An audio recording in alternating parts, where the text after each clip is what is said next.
Hi guys, welcome to Beauty Broadcast Express. If you saw a recent haul on my other channel, you may have seen this review coming. It's on the Urban Beauty United, or UBU, Smokescreen's Smokey Eye Brush Kit. Here's the brushes. They've got fun purple bristles, but this entire line is actually new to me. I ran into it at Ulta.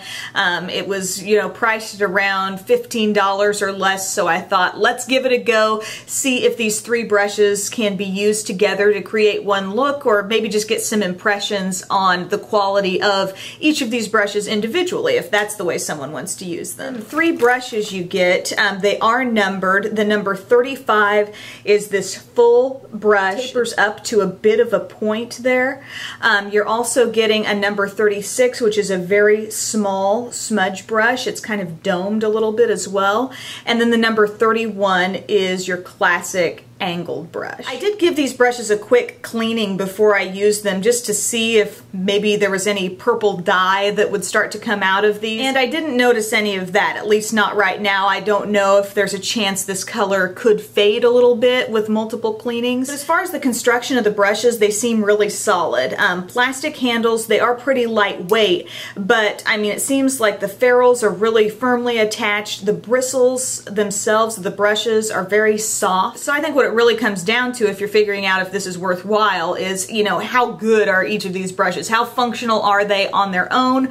And how well do they work as a nice little trio? Because it is sold as something that could create your whole smoky eye look, or any sort of eye look, really. So I want to take you through a little demo that I did using this new L'Oreal quad in Rose Nude. I found this in a display. They had several new quads like this. For starters, I used the largest brush, and I just went into the lightest shade in this quad and just dabbed it a little bit around my inner corner for some brightness. Then used that same brush with the rosy color, and I applied that all over my lid. Kind of a full brush to do a lot of packing on with, but I still find that it is possible. Then I took the deepest shade and I added a little bit of that just to my outer part of my lid, and then I flipped the brush over and used it kind of as a crease blending type brush to add some depth to my crease. The brush did okay in terms of just the application of the crease color, but it doesn't give you quite the blending capabilities that a regular, like, domed fluffy brush would give. I also used this fluffy brush for the lightest shade to just highlight a little bit under my brow.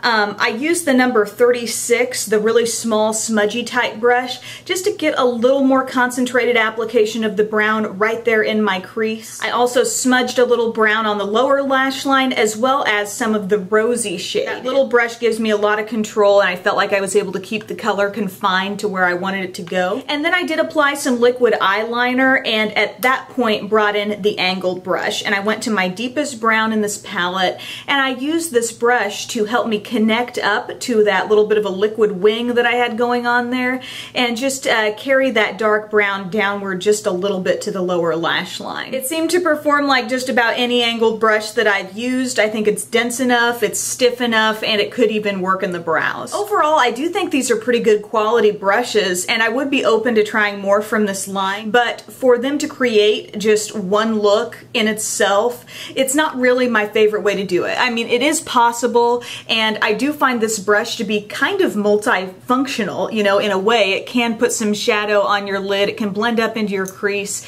but I would have rather maybe seen something that was more flat, kind of like one of my Sonia Kashuk small shadow brushes or medium shadow brushes. Something that can really place the shadow more effectively, and then have, a fluffy brush that you can totally blend out with. If you're really going for packed on intense color, like if I were going in with a black and wanting to get it, super opaque and full color, I don't know that this brush would have done that very well, because it is so tapered and so full down the side. The smudger brush was nice, pretty small actually if you're trying to do any crease work with it, but really good on the lower lash line, and the angled brush was good as well. So if these were the only three brushes you were going to buy for an eye look, I don't think I would really recommend this kit, just because I don't think it's quite enough, and I don't think it makes it as easy as it could possibly be. But maybe after seeing this review, you're just interested in what these can individually do for you, or what they could add to what you already own, and in that case, it might be something to look into. So thanks so much for watching this review, and I'll see you later.